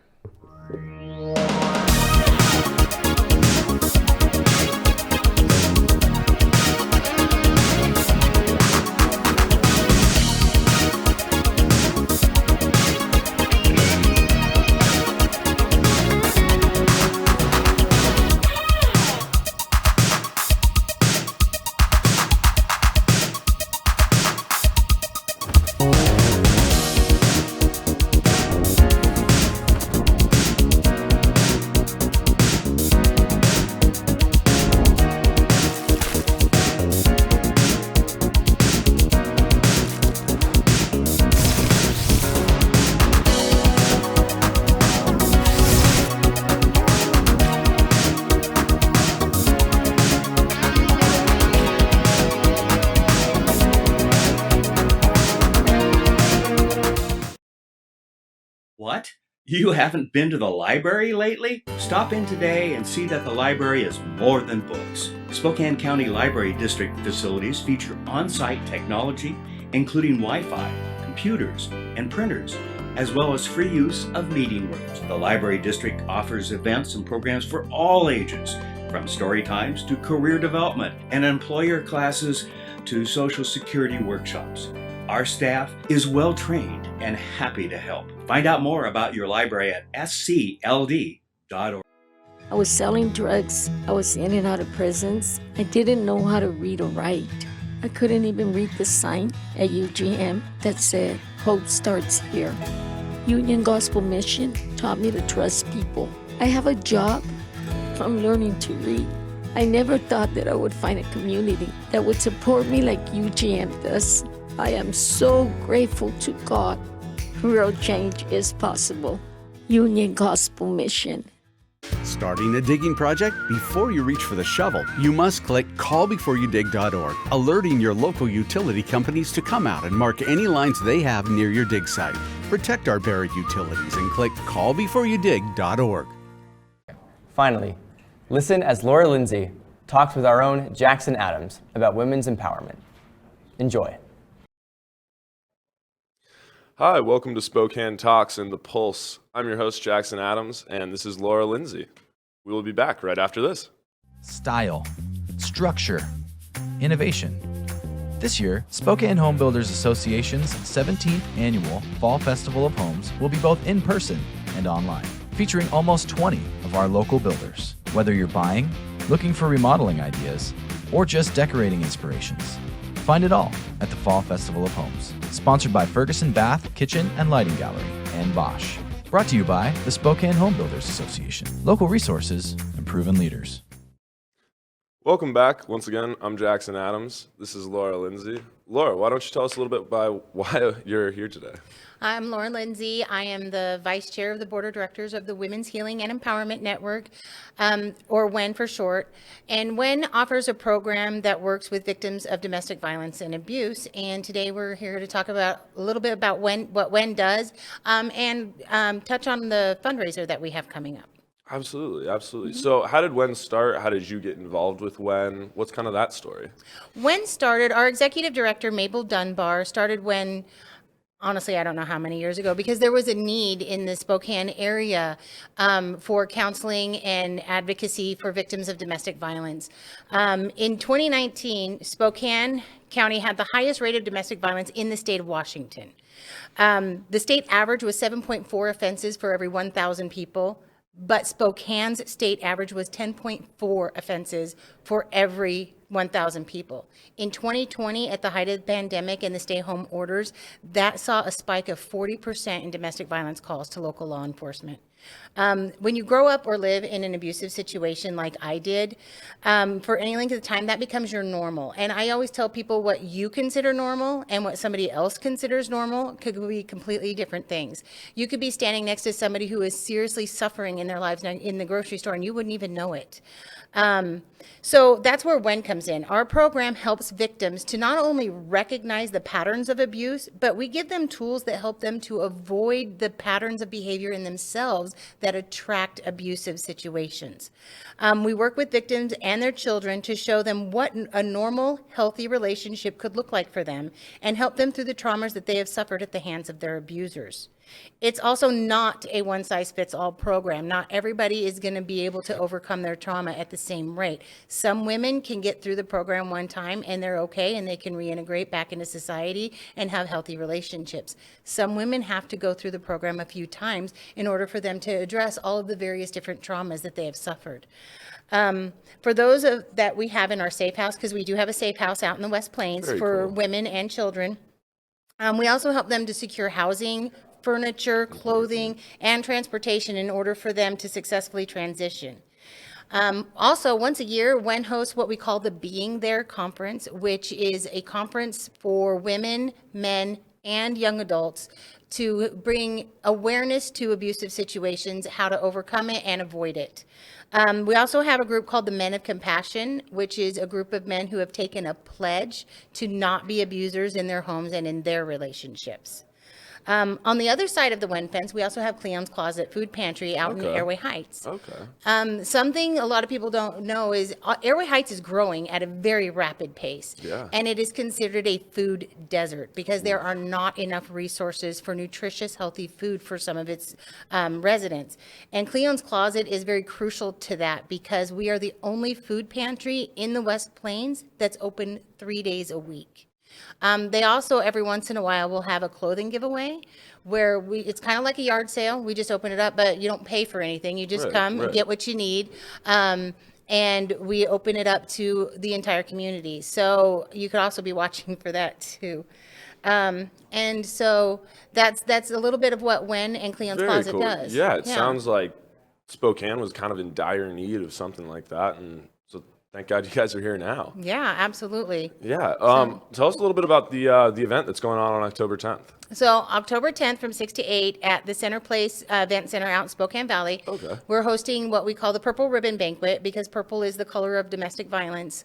This year's theme is called Behind the Mask. And the reason we chose that theme is because a lot of victims of domestic violence put on this mask like there's nothing wrong, that there's nothing going on, when behind closed doors there's a lot going on. And this year, the Purple Ribbon Banquet will be, our keynote speaker is Representative Jenny Graham from the 6th District. She actually has a very powerful story of abuse survival. And what some people do know and some people don't know is her sister was actually a victim of Gary Ridgway, the Green River Killer. Wow. So she's going to be speaking to that and some of her own survival story. Our MC this year is going to be Robin Nance from KXLY. A lot of people know her from her news show. Yeah. And then we're going to be having entertainment provided by the Taylor Kyle Magic Show. Ooh. Yeah, so there's going to be a magic show. We're also going to be hosting a silent and a live auction. And you can buy tickets on the WEN Network website or give us a call and we can help walk you through that process. So awesome. Well, that sounds like a night of fun, honestly. Yeah. And this year's banquet is very critical because we weren't able to have our annual fundraiser last year because of COVID. So the banquet that we have is one of the biggest fundraisers of the year, and it provides funding for all of the different programs that we do. So it's a very crucial banquet for us. Yeah, so it's important for people to get back out there, show up, and kind of get over this hump of the pandemic, which we're seeing in a lot of stuff. Yeah, absolutely. Yeah. Awesome. Awesome. Well, is there anything else you'd like to say? Yeah, actually, if you're out there somewhere and you are suffering abuse, don't suffer in silence. Reach out, call someone. I actually have some information here. If you are in a dire situation, absolutely call 911. Get the police out there, get yourself taken care of right away. For those of you who are suffering, you can call the domestic violence hotline at 1-800-799-7233. And if you are ready to leave an abusive situation and would like more information, you can call 1-877-276-5597. And if you'd like more information on the Women's Healing and Empowerment Network or Cleon's Closet, you can visit www.whenetwork.com or call 509-323-2123. Awesome. Thank you, Laura. Thanks, Jackson. What? You haven't been to the library lately? Stop in today and see that the library is more than books. Spokane County Library District facilities feature on-site technology, including Wi-Fi, computers, and printers, as well as free use of meeting rooms. The Library District offers events and programs for all ages, from story times to career development and employer classes to Social Security workshops. Our staff is well trained and happy to help. Find out more about your library at scld.org. Welcome to Tom Sawyer Country Coffee. Tom Sawyer Country Coffee only roasts the finest organic coffee for our signature blends. Enjoy a cup at our coffee shop and local businesses and organizations across the region. I'm Tom Sawyer and we choose the Pacific Northwest. We believe every person is created in the image of God, with immeasurable beauty and worth, that people should not be defined by their present condition or past mistakes. We are all broken. We need each other. Healing for our brokenness begins with connection. with understanding how much we are loved by a good God. And with healing comes change, the potential for joy and meaning. No one was created for mere survival on the streets, for an existence blurred by mind-numbing substances. Each person is created with a purpose, a unique gift no one else can offer the world. Our job is to help them rediscover it. Real people, real change. Union Gospel Mission.